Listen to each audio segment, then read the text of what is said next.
राज्य में दिनकू दिन बढ़ी चली नारी मानक दुष्कर्म एवं हत्या अभियोग। गोटे पटे राज्य सरकार सुंदर योजना प्रणयन कर लोकप्रिय हेउथुवा बेले नारी मानक सुरक्षा उपरे उठाई पारनांती आखिदृष्टिया पदक्षेप।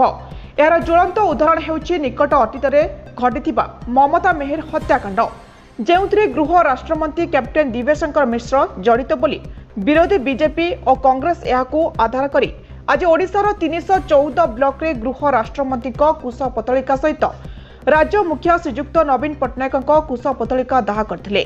जदि मंत्री इस्तीफा न दियंती तेबे परिस्थिति अणायत हेबो बोली सत्यवादी बीजेपी युवनेता श्रीजुक्त ओम प्रकाश मिश्र, मंडल सभापति उमेश चंद्र प्रधान, अलगुम मंडल सभापति सुरेश प्रधान, महिला नेत्री रीता त्रिपाठी, युवनेता प्रज्ञांश पात्र प्रमुख कहिथिले।